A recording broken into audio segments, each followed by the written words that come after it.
Today we are going to discuss about chapter 5 of unit 2, that is morphology of flowering plants. First of all, what is morphology? Morphology means study of external structure of an organism, or in botany it is study of form, color, size, position of different parts of plant, their arrangement on plant. In this chapter we are going to discuss in detail about each part of plant like root, stem, leaf, flower, fruit, seed, one by one in detail. Plant main axis, that is divided into two parts. First part, that is shoot system, and second part, that is called root system. So main axis is divided into two parts: shoot system, root system. Shoot system that develops from plumule part of embryo, and root system that develops from radical part of embryo. Shoot system consists of stem, leaves, fruits, flower. Buds are also there, as you can see here in this picture. There is flower, fruit, seed. They are associated with reproductive functions of plant, while other, the root, stem, leaf, they are associated with vegetative functions of plants like structural organization, fixation, absorption, nourishment, growth and maintenance of various components. Like in your previous classes, in your earlier classes, you studied that leaf, that is performing the function of photosynthesis, which is very important for plants as well as for life on this planet Earth. Root, it is descending part of plant, like it grows towards the earth. So as you studied in your class 10 about like roots, they are positive geotropic, means they shows positive geotropism. They grow towards the earth. So it is descending part of plant. It is non-green part of plant because of absence of chlorophyll in it. And there is absence of nodes and internodes on root. It is presence of node and internodes, they are considered as identifying feature of stem. So roots, they are devoid of nodes and internodes. Now, types of roots. There are three different types of roots are there. Those are, first one, that is taproot system. In taproot system, there is one main root, which is called primary root. This is primary root. It arises from radical part of embryo. It persists in these plants. After its formation from radical part of embryo, primary root remain as it is, and lateral branches, they arise from this primary root. These lateral branches, they are called secondary roots. And from secondary roots, further small branches, those arises. We call those branches tertiary branches. Taproot system is characteristic feature of dicots.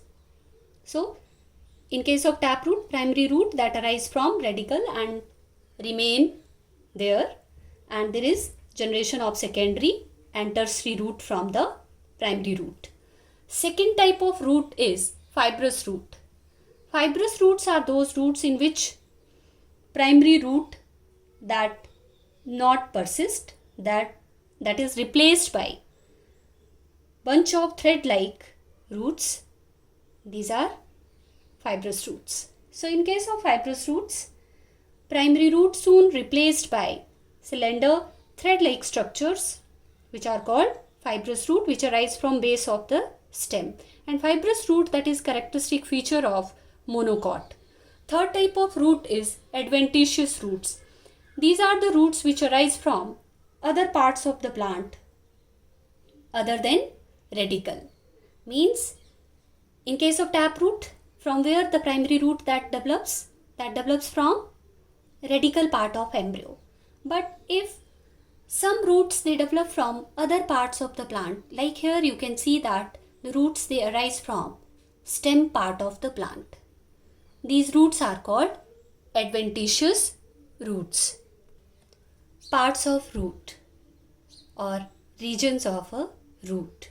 So this part, it is called root cap, which provide protection to the growing part of root, as root that has to penetrate deep into the soil. So during its growth towards the soil, between the soil particles, because of friction, there is chances of destruction. So to avoid that destruction, there is special structure present on root tip. We call that root tip. That protection to the root tip, that is cap-like structure. It is multicellular structure.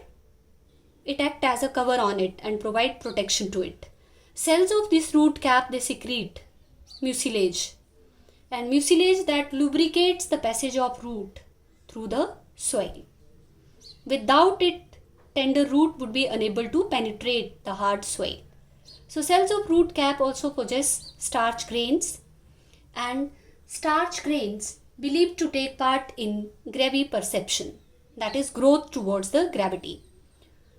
And behind the root cap, there is growing point of the root. Growing point is called meristematic zone. In meristematic zone, there are meristematic cells which divide rapidly. Repeated divisions takes place here in this part, and new cells are add on here in this part. So it is responsible for growth of root. Okay, it is responsible for what? It is responsible for growth. How? Because of repeated divisions of cells. And this region is called elongation region or elongation zone. The cells, newly formed cells here in this meristematic zone, they get elongated, and because of their elongation, there is increase in length of root. Okay, and after region of elongation, it is called maturation zone. In maturation zone, the cells, elongated cells, they get differentiated. They lost the ability to divide, and what they form? What arise from here? Here they get mature, and from this part, root hairs, they emerge out. So because of presence of root hair, it is also called zone of root hair. And root hair, they help in absorption. Because of that, we call this area zone of absorption. So these are the parts of root, root tip, meristematic zone, elongation zone, maturation zone, or zone of root hair or zone of absorption. Modification of tap roots. As we know that root, they get modified to perform some specific functions, like taproot underwent modifications for storage of food, for respiration, for nitrogen fixation, for reproduction. First, modification for storage of food. Modification for storage of food. First one, conical. Okay, here you can see this is the conical type of root. Storage root is broad at the base and gradually it tapers toward the apex. Like it is narrow toward the apex and it is broader at the base, and it gains the shape of cone. So thin secondary roots. These are the secondary roots. They emerge out from the main root. These are small thread-like structures throughout the length of this root. So it is called conical root. It is the modification of root for what? For storage of food. And example is carrot. So carrot is conical type of root which get modified to store food in it. Second type of root under modification for storage of food, that is fusiform. Storage food is like, it is like a spindle, narrow towards both base and apex. Here it is narrow, here it is also narrow, it is broader in the middle, and it occurs in radish. Okay, so when your mom or your family member, they purchase the radish, take your observation that radish is narrow at the base as well as toward the apex part. So such shape, such roots, they are called fusiform roots, and they get modified to perform the function of storage of food. and hypocotyle. In this case, in case of European radish, hypocotyle part is more than half, while in Indian radish, it is less than half of storage root. In about hypocotyle, you studied under topic seed. Okay, so conical and fusiform, these are the two examples of modified root for storage of food. Third type, that is napiform. In napiform, storage root is top-like with nearly globular body that tapers suddenly in apical region. Like here, it is broader, okay, swollen form, but it get pointed toward the apex. It become narrow. So this top-like structure, it is with globular body, nearly globular body is there. It is called napiform. And example of napiform root is beetroot. Okay. So example of conical root is carrot. Example of fusiform root is radish. And example of napiform root is beet. Biological name of beet is Beta vulgaris. Fourth type is tuberous root, which having irregular shape. They are thick. They are fleshy. So tuberous root, they are swollen root without any shape and produced singly, never in clusters. You can see these in Mirabilis jalapa, that is 4 o'clock plant. So they always, how they appear? They appear in tuberous form. They don't have any specific shape. They are irregular in shape. They are thick. They are fleshy. And example is Mirabilis jalapa. One more tuberous root you will study under adventitious root, under modification of adventitious root.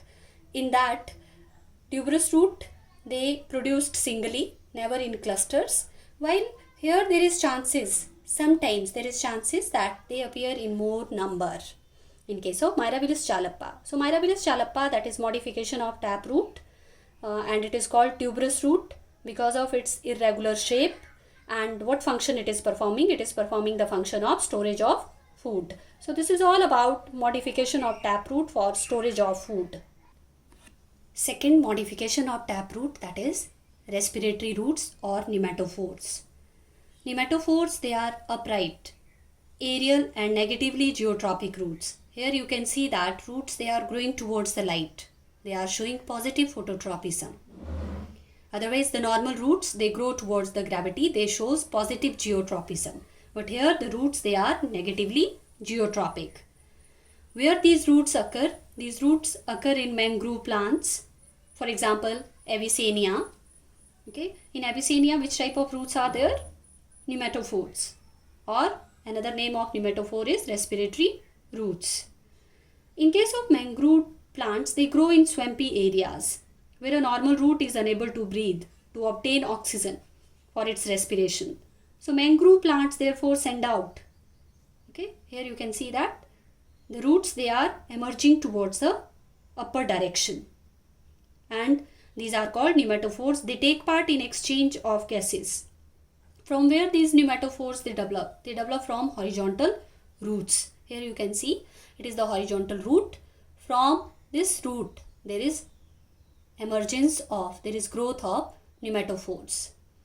Okay, and on nematophores there are lenticels. You studied in your class 10 about lenticels. These are the structures which are present on stem and root. They help them to, especially on stem, they help them to breathe in exchange of gases. So lenticels are also present on nematophores. Here these are the nematophores. From where they emerge out? They grow from horizontal roots. And on the top of nematophores, lenticels are present which help in exchange of gases. With the help of these pores, nematophores, they are able to do exchange of gases. Nematophores, they are covered by cork to provide protections. Nematophores and pores on nematophores, they are called lenticels. So it is the modification of taproot for respiration purpose in case of mangrove plants, the plants which grow in swampy areas. Modification of taproot for nitrogen fixation.